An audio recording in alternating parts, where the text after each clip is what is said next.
Hello,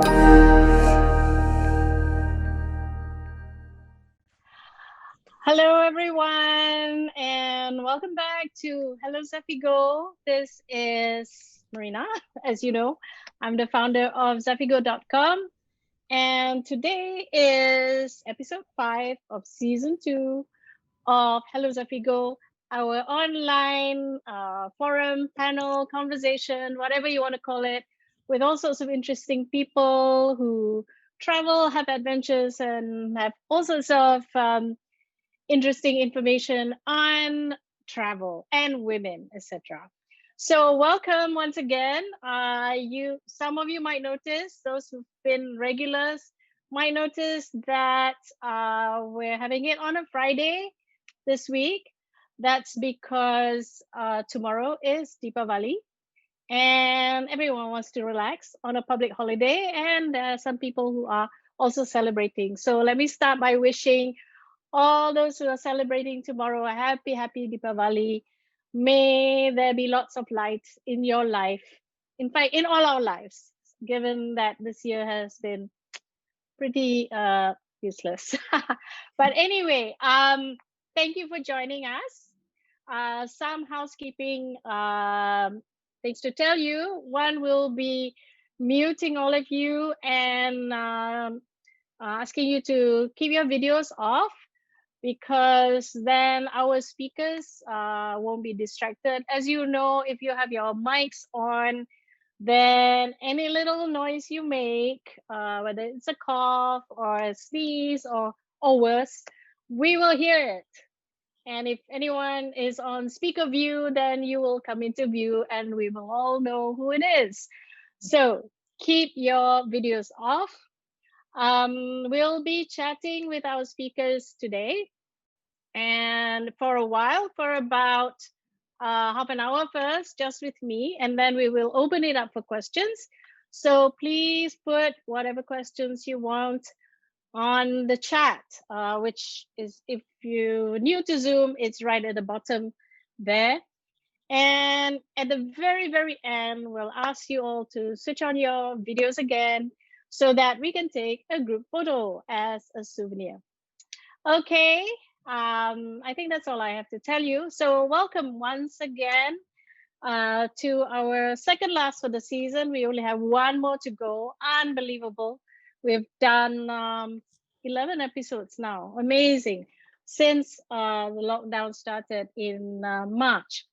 So today is a bit different because we have not one, not two, but 3 speakers for you.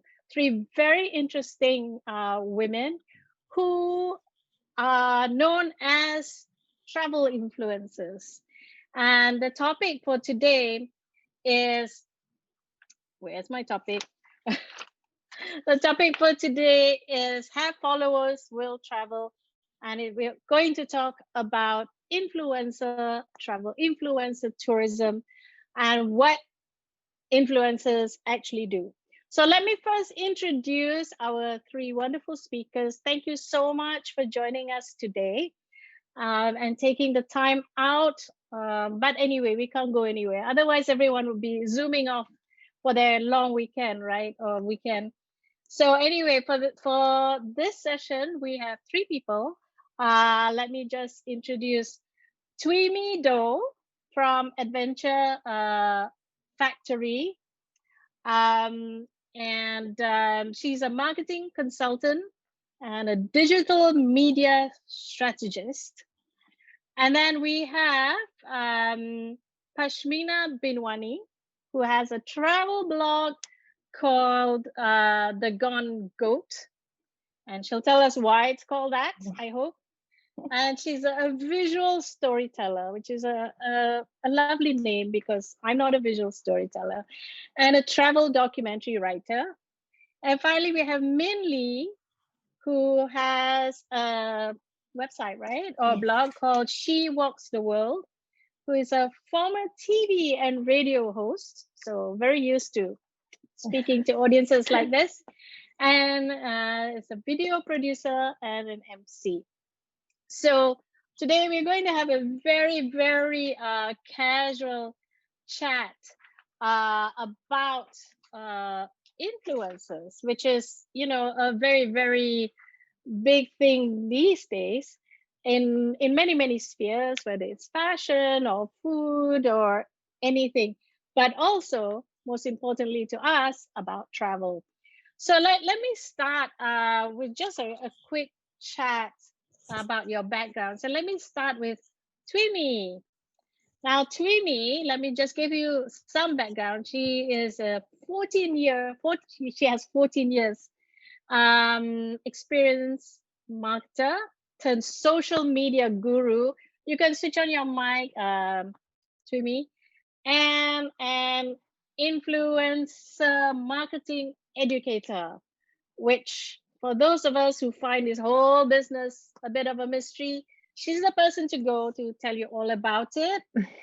Because she teaches businesses and entrepreneurs to enhance their brand, connect with the right audience, aggregator, and market themselves online. And the passion is to motivate others to do more of what they love in order to pursue a career and life that makes them happy. I feel like I need to go to you for some coaching. Um, she's actually originally from Montreal and speaks three languages: English, French, and Vietnamese. And is also passionate about all forms of art, painting, drawing, sculpting, and creating a lot of digital art through photography. And she started Adventure Factory with a partner, which is a pioneer in blogging since the early 2000s. So, Twimi, tell me more about Adventure Factory. Why do you call it an adventure factory in the first place? Well, a factory is, a place where a lot of things happen and gets built, right?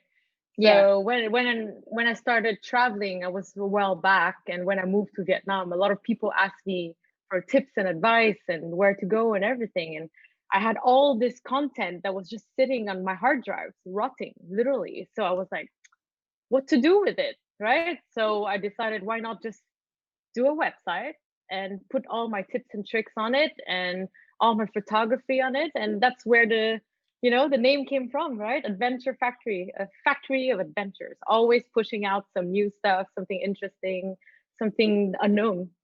Sounds like kind of like what Zafigo does, except yours is more personal and it's based on your own Experience. experience. Yeah. Yeah, and you've had it for how long now? You've had it, wow, for It's quite a almost 20 while. years? No. No, no, no, no, Seriously? no. No, no, no. Blogging has been quite a while. Right, right, Long, long time ago. right. As you know, in America, there's those websites called Asian Avenue, which is an Asian American community, and we would go on there to create websites. And it Oh, was at I the didn't same know that. time as like MySpace, right? It was very long Uh, ago. And then some right, people like would blog on Zanga, and then all these things, right? So I was on right. all of them. I was on all of Oh, them. That's wow. why I joke about being pioneer on blogging. Because Yeah, but you must have been also hardworking. I mean, to be on every, I used to blog and I found it took a lot of time. it's a Um, passion. It's a passion, right? You yeah, like writing, you well, put it somewhere, right? yes, but yeah, I do, but yeah, I don't blog much anymore, but it's okay. So and you're still carrying on. Is right now is Adventure Factory still a blog or is it much more than that? Has it become something else? Well, we call it a magazine now just because we have so many contributors. We're so lucky to have people that really write to us and want to be able to write for us, right? To contribute. And Uh-huh. because we cover so many countries, I mean, personally, me and Mitch, we have been to 91 countries and 7 continents, and we want to still keep pushing content in those countries, but how to keep doing it.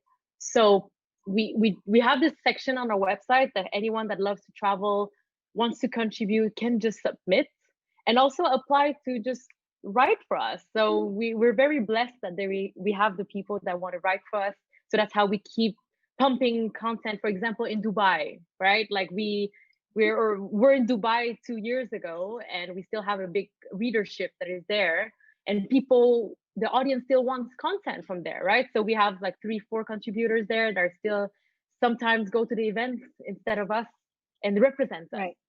Right. Right. So that's how, so we call it a travel magazine, that it has that more of a personal touch. It's still very much our experiences are of our contributors. And yeah. Great. And could somebody put on the chat the URL for your site so that we all can go and see it, because Sure. I'll drop it right or now. you should yeah, you can Quick. do that. All right. And next I will go to Pashmina. Pashmina is Malaysian, and I can't, oh yeah, the visual storyteller and Yes. travel documentary writer. You grew up in KL and worked for quite a while, although you look so young. And went climbed the corporate ladder to be a PR consultant, which means you know all about communications. And then one day decided there was more to life than going into an office and malls, right? That's what I got from your your bio, and learned in a space of a very short space of time. You learned how to cycle, swim, and hike, which is quite something, I think, because that's determination for you. uh Yeah. and you climb Mount Kinabalu for your first time, and only 5 years ago I climbed Kinabalu the first time when I was 50. Okay, so Wow, you're that's amazing. well ahead of me, well ahead of me. And 2016, you quit your job and decided to travel solo to the Himalayas in India for 3 months. Yeah. You're not an only child, are you? No, so I have an elder sister. Yeah. Uh-huh. So your parents were okay about you going off on your own, No, traveling like they were not okay at all. I mean, they were apprehensive, and I think my mom kept calling me to just check where I was. But the thing is, that if you're in the mountains, you probably don't have much of a connection. So I think that worried her a bit more. But she knew that I would figure out on my own, as how I figured out a lot of things in life. So I think she ah had that faith and confidence is that, oh, my daughter will find a way to figure out anything, even if she's stuck somewhere or something unfortunate happens. So thank God for that. oh, I totally sympathize with her. Um, and since then, you've been to very many places. You've traveled overland from Iran to Europe for 2.5 months, and bicycle travel in Kyrgyzstan for 45 days, and cycle for 2 weeks in Taiwan. Talk about different sorts of traveling. And now you have is it a blog, a website? It's a blog, Yeah. and it's called The Gone Goat. So, okay, why is it called The Gone Goat? I've been dying to ask this question. Yeah. So the reason why I selected the Gone Goat was, I think for the longest time, a lot of people used to call me the traveling goat. And ironically, also my name, Pashmina, comes from the Changtangi goat in Ladakh. Right. So if you go to India or to the Himalayas, specifically the Ladakh mountainous region, you will find that a lot of the shops there is called Pashmina. And I just thought it would be really fun if I did not be this pretentious person who had travel in their title. So I thought, it has to be something close to my identity or who it was. So I thought Pashmina would work well if I have the Gone Goat, and I could explain a little bit more about why the Gone Goat, something a bit funny and unpretentious. Right. Right. Well, make people curious anyway, and that Yeah. would lead people to your blog.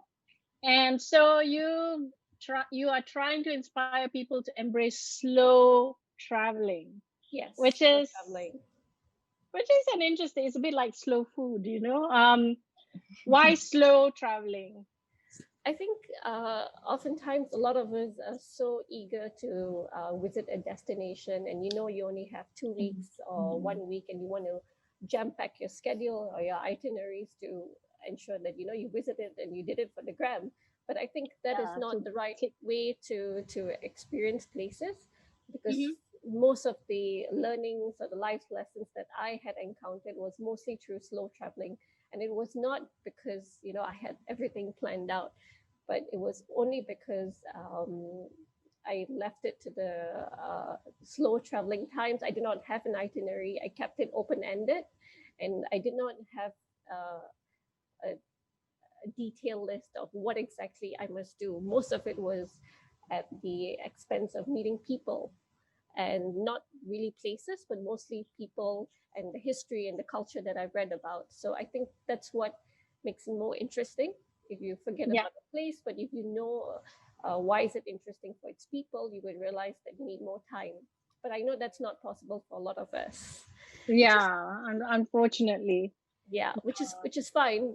I think a lot of people when they travel to Europe in 1 week they would check off like 4 or 5 destinations because it's all I like neighboring countries, right? But Yeah. the best thing to do is just pick one sometimes. Yeah. Yeah, no, I totally agree. Totally. I'm not the sort who whiz around Yeah, either. yeah. And you recently won a climate change fellowship by the Stanley Center with Climate Tracker in the US, Yeah. and also won the best travel blog under the Malaysia Website Awards in 2019. Wow, well done. But what was that? What is that climate change fellowship? What's that about? So it's basically a media research program for journalists and for experienced communications campaigners who have worked with, uh, who have covered stories on the environment and also covered stories on like the political landscape in Malaysia specifically. So because of that, I won a fellowship, and I recently even wrote an article about Fraser's Hill and the development, that And 15-story hotel that was coming up there. oh yeah, and how it's no longer cool, right? Yeah, and how it's no Because longer of cool because of constant development. So I think because of that, I also got the opportunity to be part of this fellowship program, which is pretty interesting, right? Like sometimes you just have to be curious for a lot of things in life, and opportunities will just follow. great. Right, thanks. We'll come back to you later. But now I'd like to introduce our third speaker, who is Min Lee. Hi, Min. Hi, hi. Min is in Kuantan Yes, I am. and is the mother of a 2-month-old baby, Yes, right? a new Baby mother. girl, Yeah. a new mother. And in a way, it's quite good that you have this lockdown because new mothers always get locked down anyway, Yes, right? exactly. Yes. So no big deal at the moment. Now, Min used to host on TV, um, and in fact, she started off by winning a competition, right, for Yes. as a reality show host, and then has gone on to MC a lot of corporate launches, weddings, etc., even concerts for big K-pop acts like Big Bang, 2 a.m., Big Star, and Lee Seung-gi. Okay, I have to admit, except for Big Bang, I don't know the rest. And has produced telemovies, TV series, commercials, etc., and became also a radio DJ on Red FM. So very, very much used to communicating with big Mhm. audiences. But like the other two, a real passion is Travel. travel. And in 2015, she started a travel blog called shewalkstheworld.com that functions as an online journal to document her travel adventures as well as share suggestions, ideas, and some inspiration to fellow travelers. And also, I've started producing travel vlogs. And she's about to start a new series. Don't have enough work, is it? Not enough work. Got baby, and then want to do all these things. Um, she's besides a travel blog and a YouTube channel, she's starting a new series called She Walks, WOKS, the world, where she recreates some of her favorite dishes from her travels.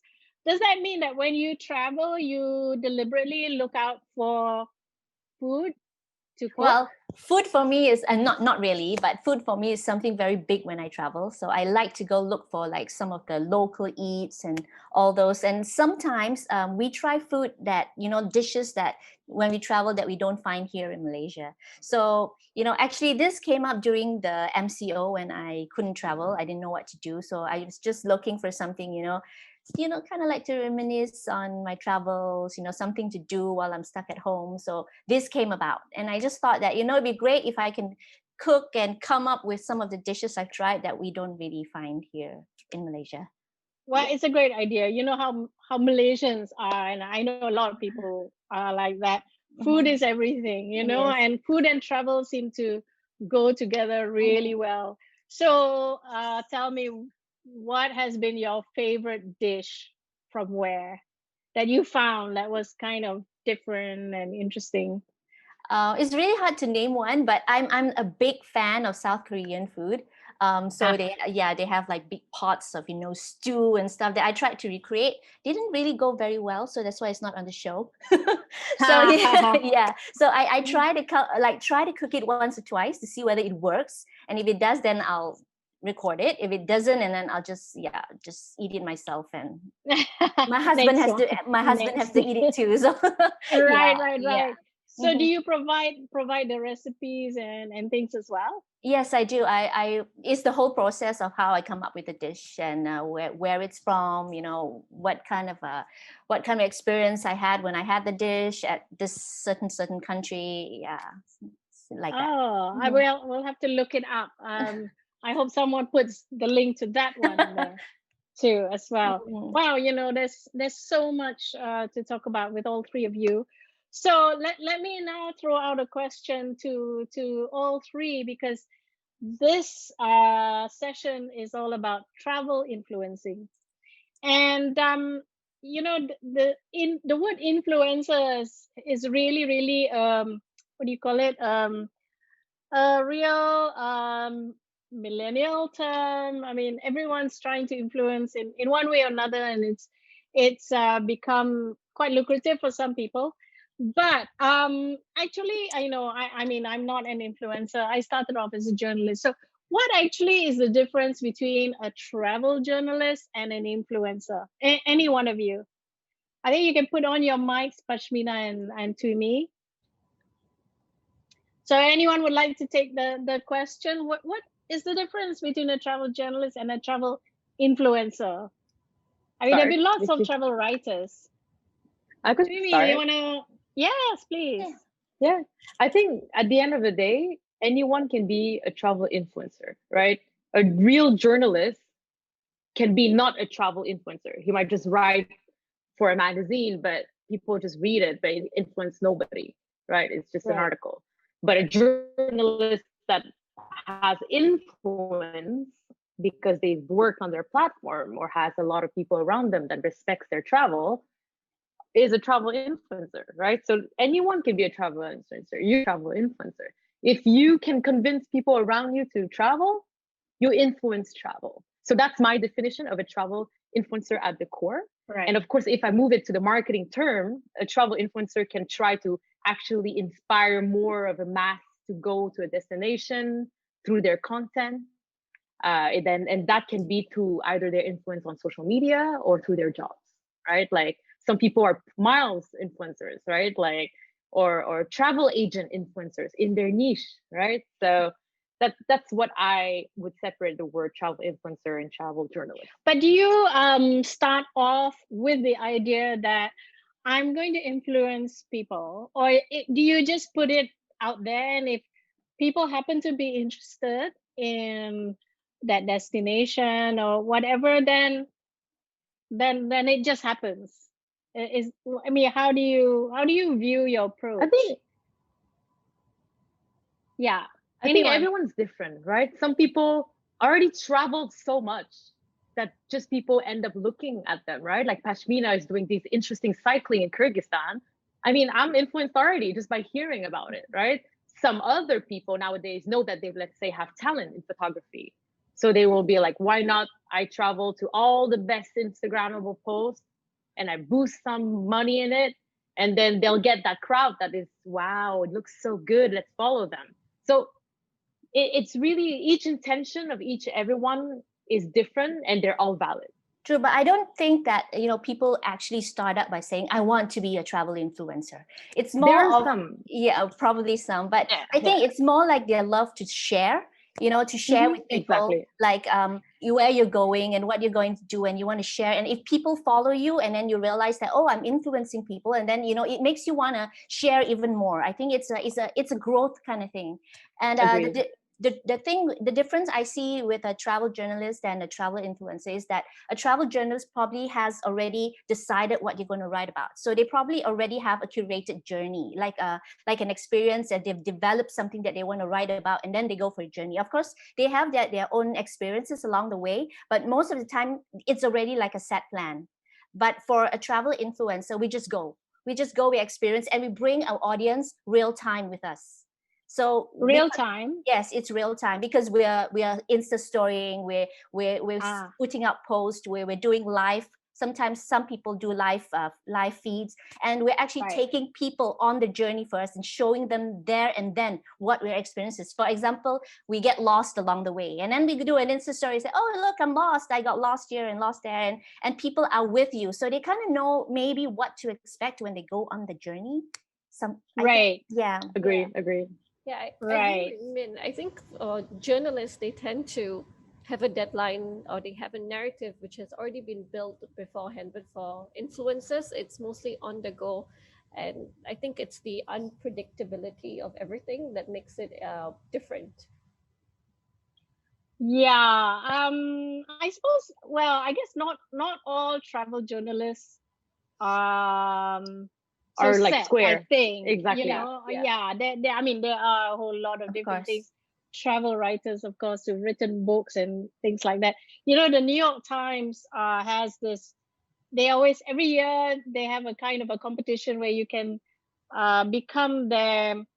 You go to 52 places around the world for that 1 year for them, and I think that's really amazing. And I think it's open to everyone, right? Not just a travel journalist, just anyone who's willing to do that, which is to me sounds quite exhausting. But anyway, I want to ask you that I read an article that said that people like following travel influencers because they feel like they are real people and will give honest reviews of a destination. And this article, they said, okay, I might post nice pictures on Instagram, but there's also a lot of other factors that I may or may not talk about, like the day the weather was just so bad, or I lost my wallet or something like that. So which makes you think, like, as an influencer, do you always feel, I mean, when you just go is one thing, but you do get invited, right, sometimes to places. Do you always feel obliged to write a good review of a place, or what? I think I would call the term politically correct. Politically correct. What does that mean? What does that mean? Means, like, I would try to give, like, if I want to criticize, I'll criticize it in a very, like, like an uplifting way, Constructive way. Constructive Diplomatic. way, yes. Yeah, diplomatic way. Yeah, because I mean, there's like how they can improve. We can always word it differently, and we don't have to, like, really tekan, like. Yeah. Like, and that's why you're invited at the end of the day, right? Because you can also help them to improve the destination to people. Yeah, and I think for influencers, honesty is their currency. So yes, you do want to maintain your honesty, and I think there's always a way around wording it correctly, right? To ensure that you're not hurting the sentiments of your audiences and the person who has spent a lot of money to fly you down and to pay for everything. Yes. But what if you have gone somewhere on your own, not invited, and you had a not a very good experience. And would you talk about it or what? Well, I will talk about Okay, it. Yeah. I was going to say Yeah. something. I think I will Yeah. talk about I it. mean Uh, that's the most that's the Important, least actually. that you should do for your audiences, right? Yes. Yeah. Yeah, I think, yeah, especially if there might have been a dangerous situation or something. I think people need to be aware. I Yeah, mean, that's what we do at Zafigo. I mean, we give a lot of safety tips Mhm. because it's important for women, but but not to a point that, we're telling people just stay home. We don't Mhm. want we Yeah. don't yeah, want to discourage or frighten people, but yeah. yeah, an honest review of a place, I think It's is important to share. yeah, I think Mhm. it's important to share, both sides of. I mean, the world is beautiful, that's for sure, but there's probably a few hidden things that you should know. So, is there a point where the influencing, especially if those of you who often get invitations, etc., is there a point where the influencing becomes the reason for traveling rather than pleasure of it? Does it ever feel like work to you? Well, obviously we get invited for work, right? To tourism Yeah, boards, airlines, or DMCs. And I think because we already love travel, that's why we don't count it as work, right? And that's why travel influencers sometimes don't get treated fairly, because they think that, oh, you're having fun, so you should not get paid, for example, if you have to film a video. But that's the right. misconception, for example, of the word travel influencer, right? Travel influencer, the person that is influencing, that is invited to a trip, maybe in like having to film an episode for something, or to write a book, right? There's commissioned work behind it. So at the end of the day, it is work, but we enjoy Mhm. it. And for us, it doesn't seem like work. And unfortunately for others, it seems like we're having the best time by the pool. So Right. we should not be paid for it, right? So those are obviously the misconceptions of being invited by a destination. And how do you pick when you get all these invitations to travel? How do you pick which ones to do? Would it be because you've never been there, or or are you likely to say yes to somewhere where you've never been? A new experience? For me, it really depends on the experience that I'm going to get. So it doesn't Right. matter if I've been to it, I've not been to it, because every time you go to a same country, you might have different experiences.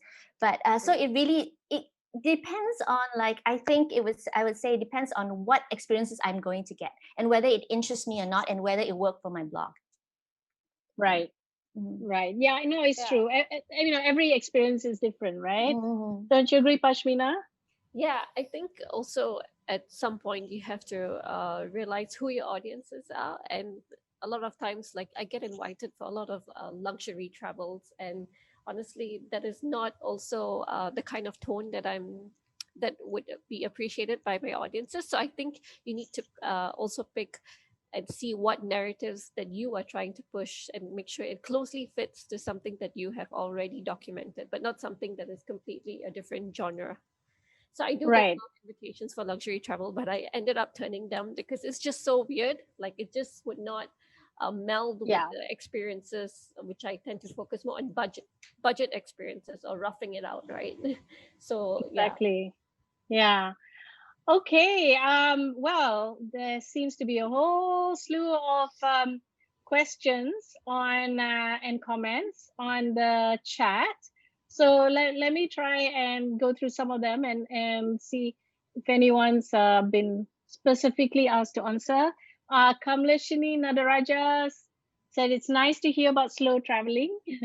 She calls it the be my last type of travel, which means the lazy type of travel. Actually, it's not lazy, because to chat to locals, to me it's quite an effort, but so you can't really call it lazy. Okay, questions from Maylin T to everyone. Hi everyone, I'm new to Zafigo, but this is very interesting. Would like to know how all of you keep the spirit on writing and sharing in this pandemic when we are all stuck in one place. How have you coped? But honestly, we're kind of running low on materials, and that was also one of the reasons why I started She Walks the World, to come up with something to share as well with my readers. Yeah. Right. Interesting. And Twimi and Pashmina, how have you coped? Do you feel edgy? Like, oh my God, can't wait to You to go go ahead, I'll go. out. Definitely. Can if Yeah. you're used to Yeah. it, like, Yeah. it So is hard kind to of stay put at one strange. place. Yeah. Yeah, it's like Yeah. having the same wallpaper or same meal for 1 year, right? Exactly. And also you can't see the end to it yet. I mean, hopefully it will be there, but I I don't know when I'm going to get on a plane again. Yeah.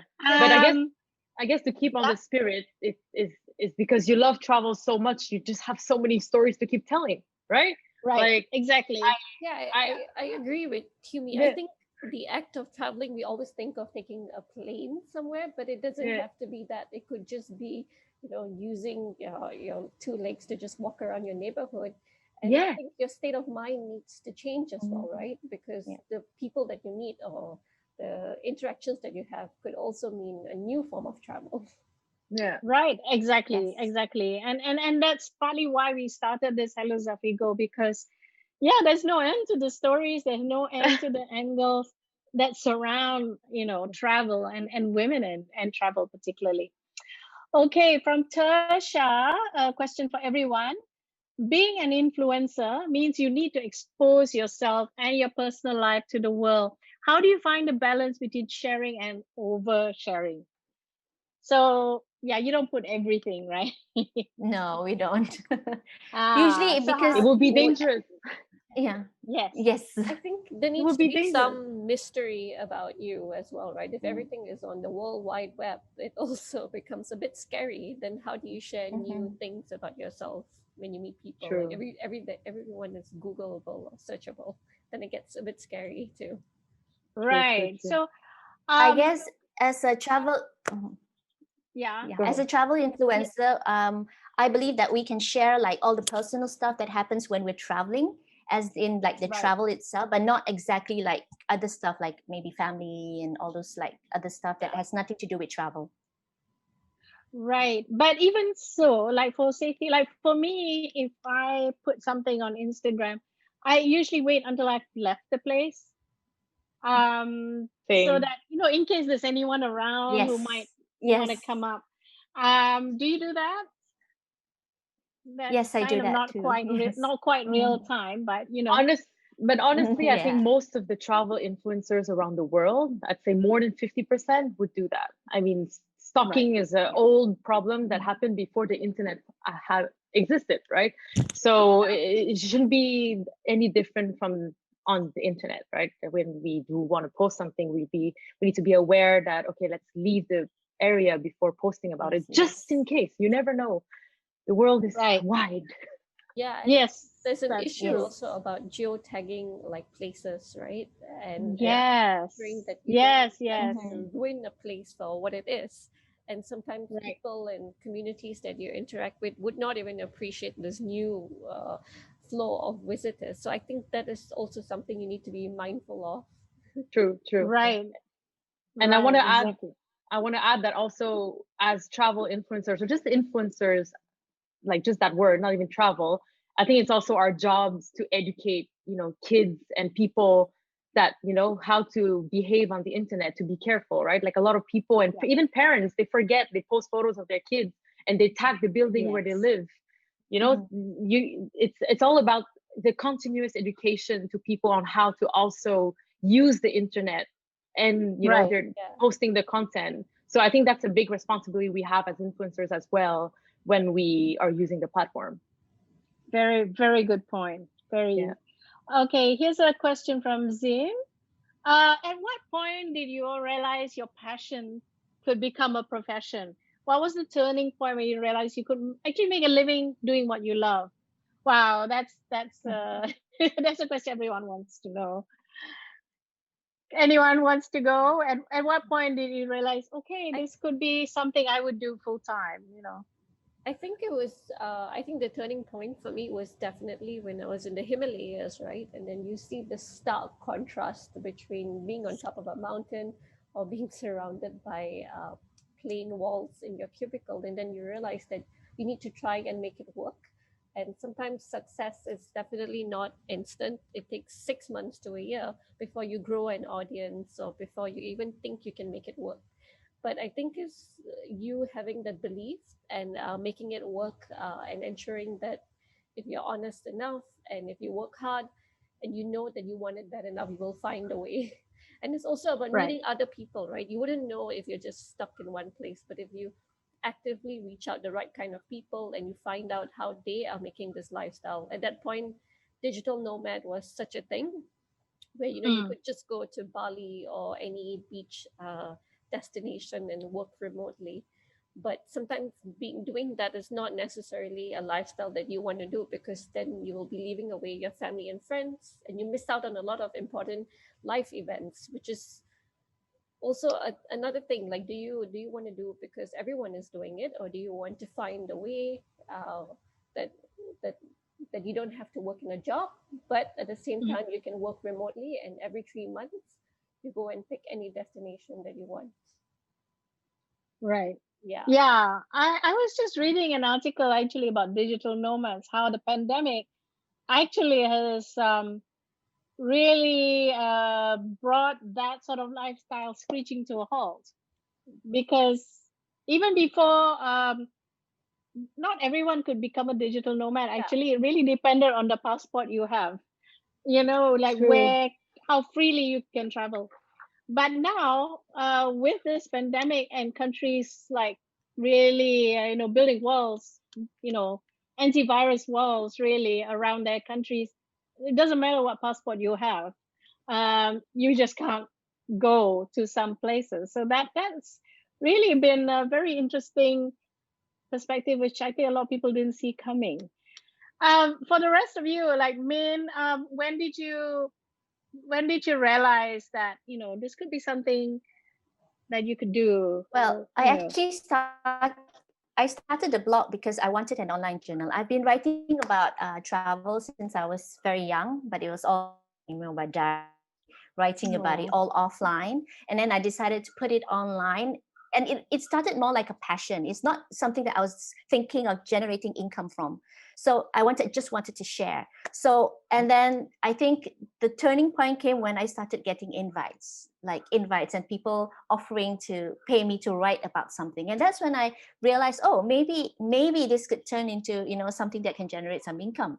So, and then I started to read about it and learn more about it and see how I can actually make that come true. Yeah.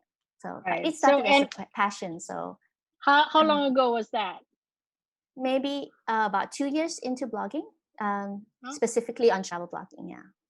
Right, right. And who was When it? I started to build up more materials. Right, exactly. Was that the same for you, to Yeah. me? Mhm. Well, I have many passions. It's not just traveling, right? Yeah. When I started was for leisure, and I was lucky enough to work in a global company that would send me regionally and have the opportunity to travel regionally in Africa and Middle East to work in different countries. So that gave me the opportunity to see more faster than I would have at my age, right? Mm. So marketing always has been what I wanted to do in terms of like, I love creating, and Mm-hmm. you have to, if you want people to see it, you need to push it, right? You got to be creative and how to tell the story, right? So the word marketing is not sexy, but I'd call it, I love storytelling, right? I love Yeah. telling stories, and that's the key of marketing, right? So Right. it can be storytelling through videos, writing, and I just mashed that with travel, and that's how everything just worked out. And like Min Lee, same thing. Like that's when I realized that wow, people actually want to pay me to document places, or just hire me as a photographer, or pay for my photo for a magazine. So all these opportunities just educated me on, okay, I'm not a journalist, I'm not a photographer, but clearly my work is been valued to be paid for. So I'll have multiple source of incomes, right? It's going to be through selling photos, videos, stock photography. There's so many. So if you really have a passion and you want to travel, there are millions of articles online about how to make money while traveling, right? And it can be, you can be even working in an office, but sometimes some office jobs will make you travel around the world. Right, that's true. Right? That's true. And Yeah. that takes very easily into the next question from Tersha also, which says it's not easy to juggle so many social media platforms, editing videos, blogging, etc. How do you pace yourself when you're on a trip without missing out on the full travel experience? And I know what she means, because sometimes you're like so focused, like, oh, I gotta get this photo for this or that, and you kind of miss out the bigger picture, so to speak. How do you do that? So true. So true. Yeah. Yeah, I agree. I think for me, at least, I usually just document maybe on Insta stories at the most, but like actual posting would definitely be a way later. Right. Like Right. not on this, not in real time. But I think that differs if you're a vlogger, right? Everything has to be real time. Yeah. When you Does document. it? Like Does it? Yeah. like for me, Vloggers. So much work. It's a lot of work as a vlogger. Yeah. I think You're a producer, you're a writer, you're a screen editor, everything. You're Netflix in one person. So I admire YouTubers a lot. It's so hard, so undervalued. But do they have to be? Do they have to do everything themselves, or do you have to do everything yourself, or can't Well, you get? You can hire somebody. I have my costs money. vlog. I usually do it after the travels, and I actually edit. I video myself. I edit it myself, and everything is done by me. Yeah. Right. But Yeah. but I think it's not really. Honestly, I'm still finding how to balance it all out, because I have my Instagram, and then there's the blog, and then there's the vlog, and sometimes I do. Well, being honest, I do miss out on the experiences. So I'm still learning. It's still a learning process on how to balance it all out. Right. It is very difficult.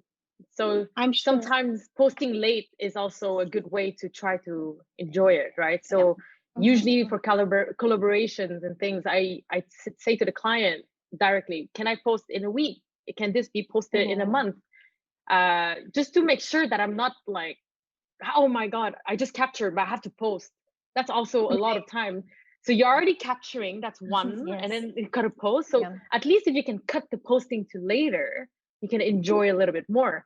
And like these ladies, they're unfortunately traveling alone, so it's even more work. You have to like document everything yourself. Like I'm blessed to have my partner that I can actually tell him, for example, please go, like, let's say, film that area, and I can do another area or enjoy it, and then vice versa. We take turns, right? But it's not always like that. Sometimes I go to the press trip alone and I'll have to do everything, right? So you got to just try to balance, like Minli says.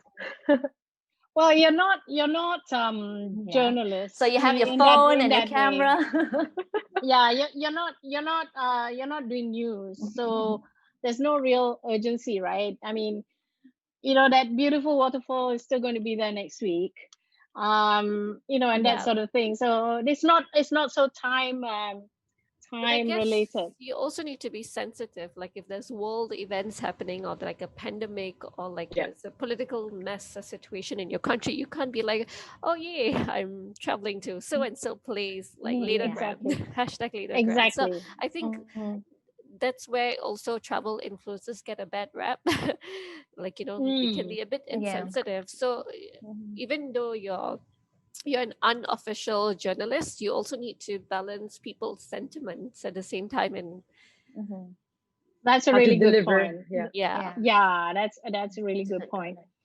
So a question from Eunice, how should destinations market themselves, push content when travel borders are closed and people can't travel now?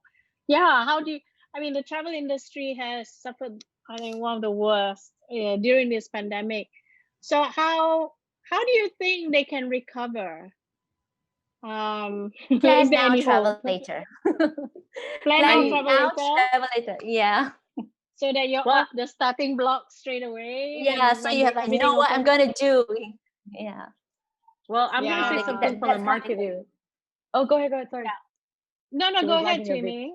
Oh, no, I Yes, was just please. going to say, I'm going to say from a marketing perspective, I think it's important that between the travel influencers and the tourism board or the destination that you've already been, if you had such a good experience working or such a good personal experience visiting the place, I think naturally you will remind people about those destinations. Like naturally you will, oh wow, remember exactly, especially with Facebook, right? Exactly a year ago, I was in Antarctica, right? And then you'll like share it. Yes. Or like 3 years ago, I was in, I don't know, India, and I was celebrating Diwali. Mhm. So I think Mhm. like that's a good way to like talk about things to come by doing exactly throwbacks from years ago, day to day. Yes, You know, like throwbacks. it's Right. we've done so much, right? And I think not even Mm. influencers, normal people are doing that. They're like, oh man, Yeah. last Yes. year I was in the Maldives, and they're traveling, Right. right? So Right.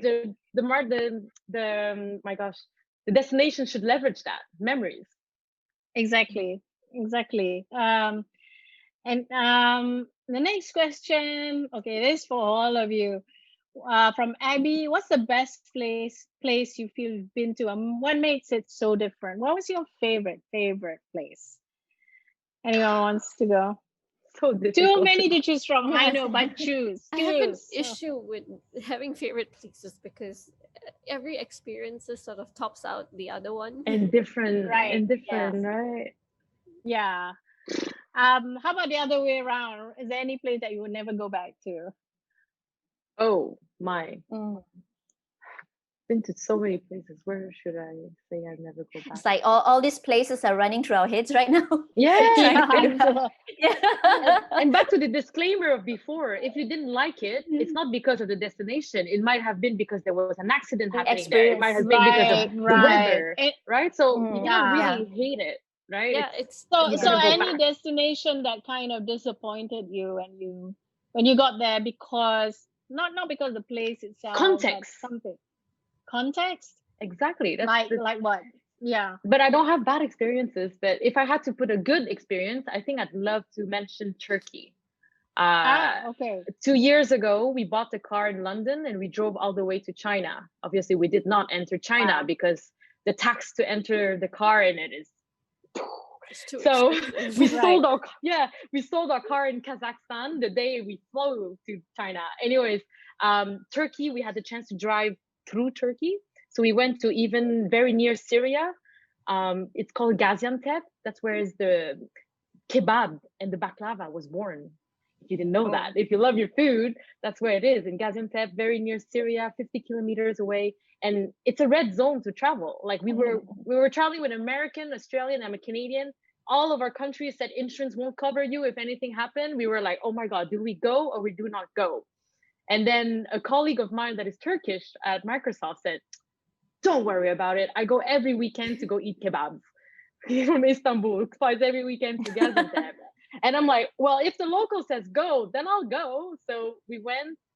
Yes, we did something dangerous. We drove through the red zone, but we had a good experience. But we have to share, why people think it's dangerous. And we were not stupid, right? We were careful. We respected the curfew. And yeah, I was driving through Kurdistan safely in Turkey and seen Turkey has a lot of different, like green, you know, Turkey. It has like so many things. So I really enjoyed Turkey in that sense, from food to culture to religion and thrill of danger and all of that. What about the you other two, Min and Pashmina? Any particular place that just Well, sort of sticks for me, out? because I'm mainly based in Malaysia, I've been here, so I do not get to go for like to travel for long months at a time. So there was once where I went to South Korea just to learn Korean for about a month Oh, or so, and that was Wow. that was a great experience because I got to hang out with the locals, try and speak the language, get conversation with the taxi driver with my very limited Korean, and while he was going on and on, me trying to figure out what he's trying to say, but it was fun because I got to stay in one place for about a month or so and, really immerse myself in the culture. Yeah. did you find that you spoke much more fluently after,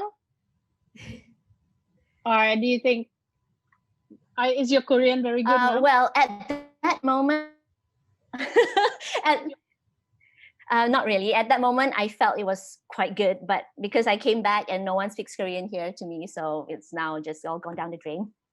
It never leaves you. It never leaves you. It stays in there. I know that. I know that. Okay, let's just move on to some of the questions. Sorry, Pashmina, was there any particular destination? I think it was Iran. It was Ah, something that was so nice. interesting. Like before I went, everyone was saying that don't go to Iran. It's not safe. But then I heard from other travelers that I've been, and they said that it was the most hospitable place because people are so nice. They want you to come to their house. Like they will keep offering.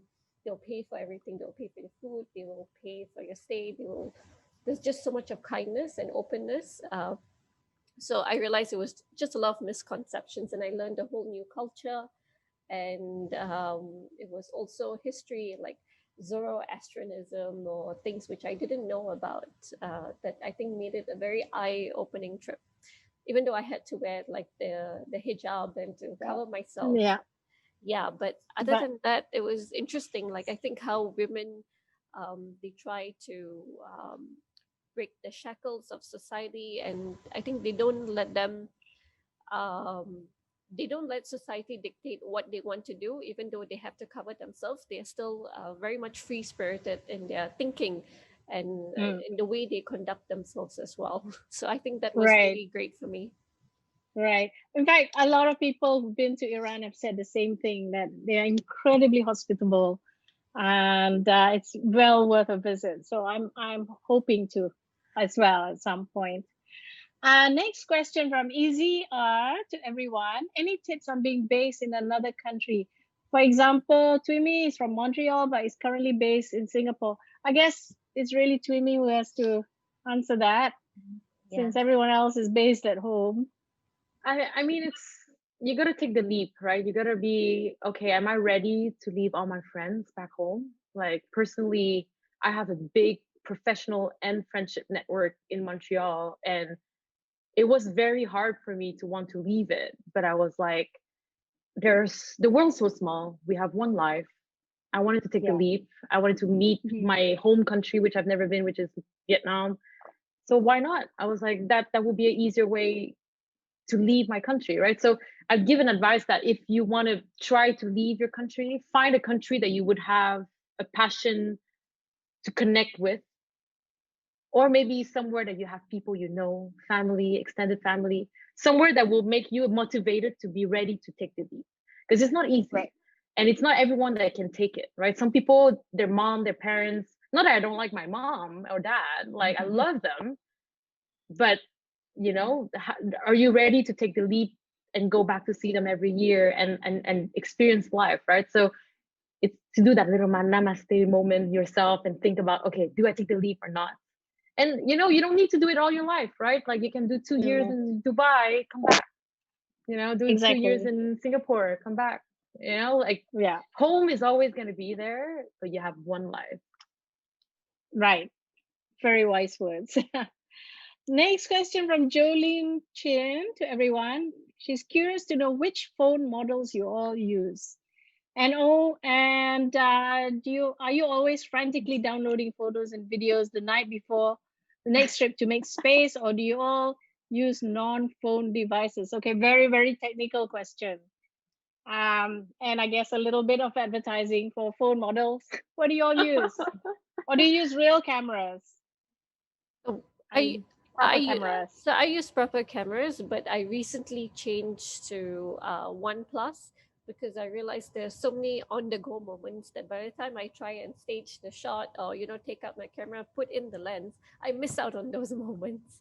So I do try to balance a bit of both, but yeah, I think it's good to have like separate equipment for separate times, but it's good to also invest in a phone that does all the magic for on-the-go stuff. Right.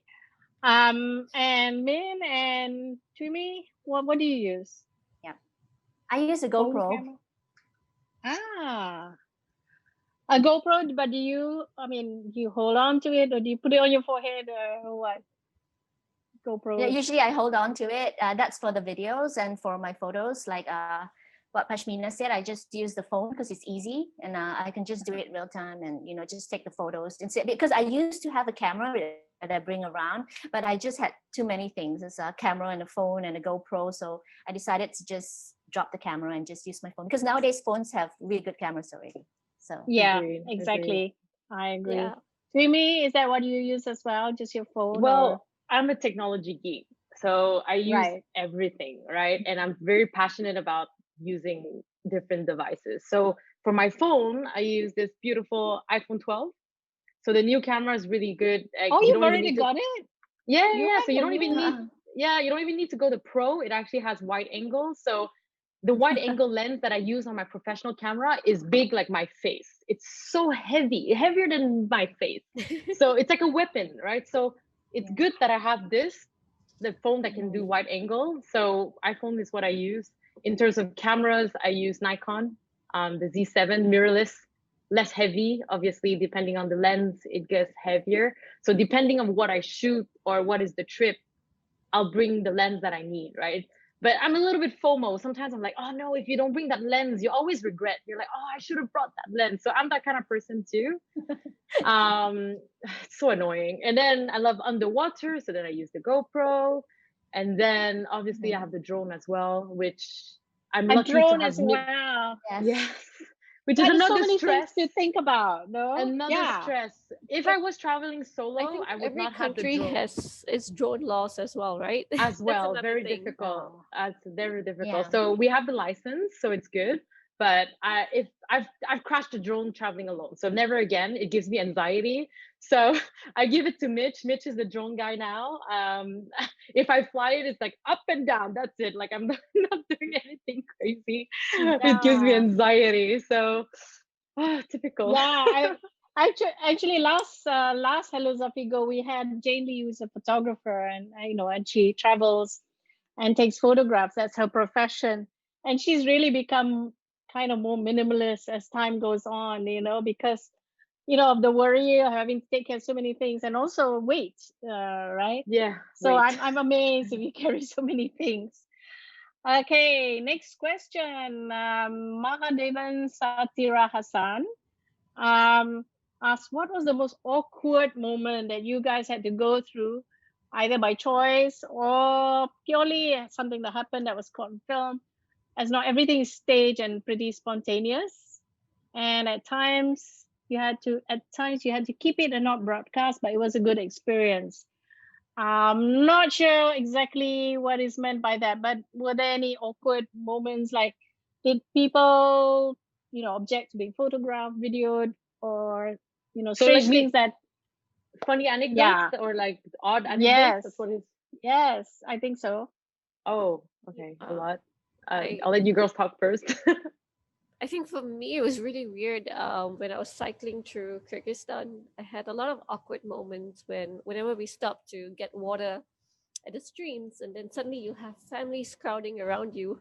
Like their families are Oh, really big. Like, so there's like 19 family members crowding around you, and everyone wants to take a picture with you. oh.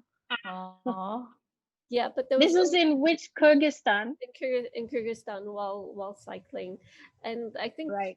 there was one really awkward and strange moment that we were camping at night, and we had a tent, and this small boy in a horse was riding towards us, and then he just stopped for 1 hour to observe what we were doing at our campsite, because it was completely foreign to how they would live in a yurt or something which was so remote, right? So they haven't seen tents, they haven't seen cameras, they haven't seen Wow. like water bottles. Like he was just inspecting every single element in our campsite for 1 2 hours.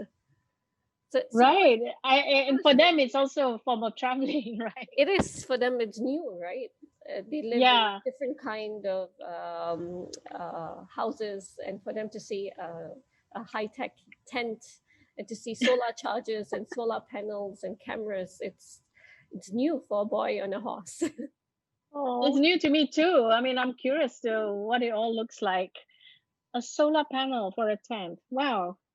No, I mean like That's a separate solar panel that we were carrying, because we yeah. were all in remote conditions. So I had to ensure that I carry stuff that I could charge my device. charge. and there was a lot of sunshine. So I made sure that I tied the solar panel to the back of my bag while cycling, while charging my phone. Right. I hope on your blog you put out a list of what sort of thing you need to bring for wherever you're going. I think that would be helpful, you know, I because think it would be helpful for a lot of women, especially. And I guess there's a lot of lists out there that are catered towards male, and for females, right. there's a lot of other issues that we face when you're traveling on the road, right? You can't just dispose things as and when you like, because you will attract animals too. So you need to be mindful about a lot of different things. Right, exactly. And you know, when you need things like sanitary pads and you're in the middle of don't know where, what do? You know, that sort of thing. Wow. Yeah, that's really the reason for Zafigo, because you know, I really believe that travel is gendered. I mean, we have to think about things like that. Yeah, whereas guys don't think about you it. know. True. In fact, when I tried posting it on like a bicycle traveling group, and which was the gender equality was more males than females, and then you know the kind of comments they would get, they're like, oh yeah, but you know, you don't have to worry about these kind of things. Like I guess for them, they don't really think about a lot of things. No, we have to worry about it. Yeah, we really a lot do. of things. Hygiene. Yes, hygiene. Yeah, a huge thing. Yeah, and also disposing. I think where do you dispose it, right? Exactly, because you don't want to contribute to pollution and things like that, right?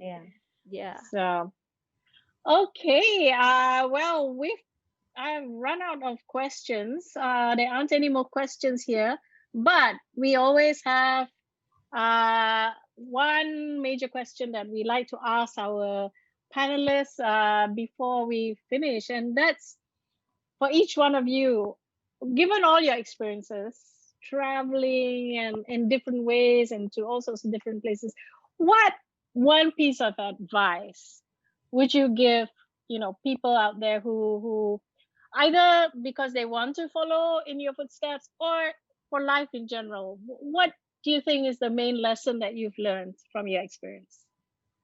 Anyone wants to go? Pashmina? I think for me, the biggest thing about travel is true transformation. My biggest fear, in fact, is that if I go to all these places, do I come back as a changed person, right?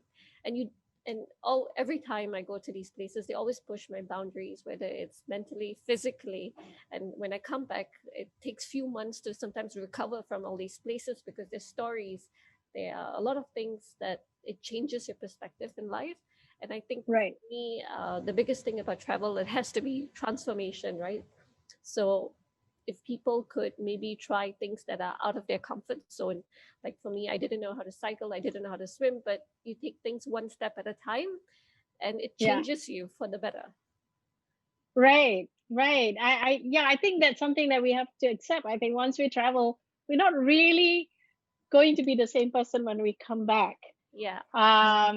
You know, even if it's a minute change, something changes because of your exposure, right, to the rest of the world. Min, what do you say to that?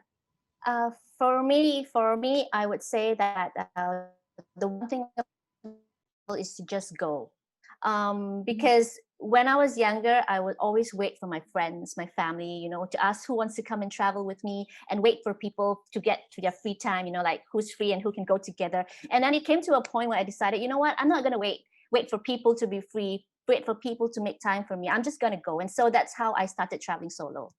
And I get the different experiences, you know.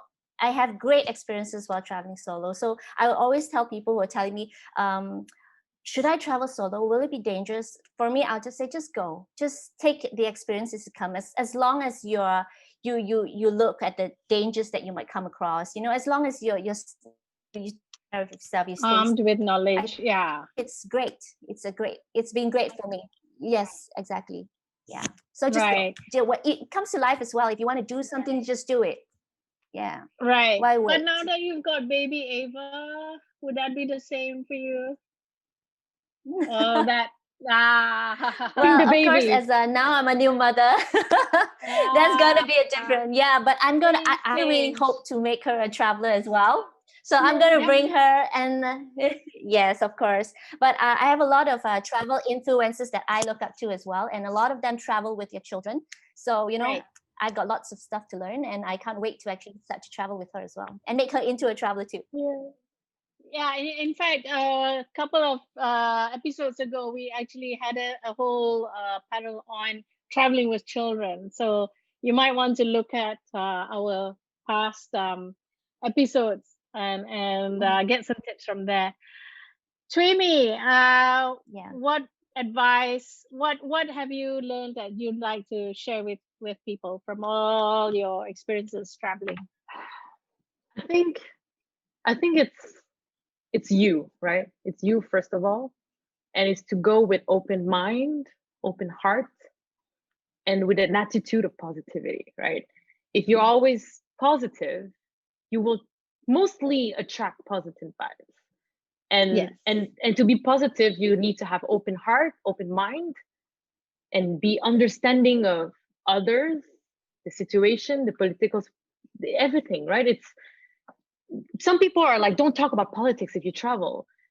It affects directly. Like even if you don't agree with a country's politics, if you want to meet the people, you have to you have to have open heart, open mind, and know how to separate them, and listen to the locals, listen to the other things that are not related to negative things, right? So my advice in terms of travel will be that, like, it's forget, unless it's really bad, try to not think about that and look at the benefits of why you're going there. You're going there to understand the people, understand the situation, and learn from it so you can tell the stories. Because not every country has the luxury of people that come back from it and tell the reality of how it is, right? And with a way that is also impartial, right? Like of understanding, right, of the good and the bad, and being able to like share it in an impartial way to let people have their own opinion. Because at the end of the day, it's not your job to make people believe what you believe, right? You just Right. put the information out there and people take it the way they want, right? I'm not going to convince people you got to like curry after you go to India if they don't like Yeah. spicy food or whatever, right? I'm going to say it's Right, good, right. but you can eat other stuff in India if you want to, but go to India, not because you hate curry, you should not go to India, right? So that's a Exactly. random example I just had, but Yeah. it again all comes to open heart, open mind, and positivity. Exactly. Great. So, everyone, we've come to the end of this episode of Hello Zafigo. I just want to thank our three speakers for being so articulate and so full of information, and for making the time to be with us today. Our last bit, which we like to do every time, is I'd like to ask everyone to put on their video, their cameras, and because we want to take a group photo. So switch it on if you want to be photographed. If not, you don't have to, but right, someone's just walked off, put on the video and walked off the screen. Hello, Samo. There's a Mitch H that must be related to you, to me, right? Where is he? Right at the bottom, at least my bottom of my screen. Cameras on. If you want to want to be part of this group photo. Oh, I see someone putting on lipstick. Okay, a few more at the bottom there. Any occasion would do to dress up. Yes, of course. And festival tomorrow. I'm wearing something I bought in India.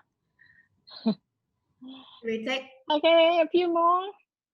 Right there, I got a bottom two rows that are not switching on. And aha, there you go. Some more. Do we wait? Please switch on. Okay, great. Aha, more people. Do you want, Zin, shall we try one first, or someone went on and off? Okay. and then we'll have another one when the rest come on. Okay. My face hurts. This makes me smile. It's nice to see people, Eh, a group of people. yes, nice to see everyone. Okay, are we all ready? Smile. The tree. Great. And another one, in case everyone else, let's go to, actually, I should do a, what do you call it? Screenshot also, huh?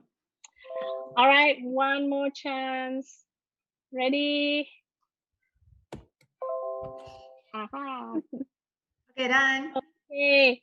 Thank you so much, everyone, for joining Thank us you. today. Thank you, this everyone. afternoon. Thank you Thank you, again to the everyone. speakers for all your insights. Do look out for the next episode, and it's the final one for this season. In about 2 weeks' time, do look out for the announcement on Zafigo.com and on our Facebook page and Instagram and everything. And meanwhile, have a great weekend. For those of you who are celebrating Deepavali, happy Deepavali tomorrow. Happy Even if we're Happy all having to Diwali. social distance and everything, but that doesn't stop you from eating all the goodies. So thank you again and see you next time. Bye.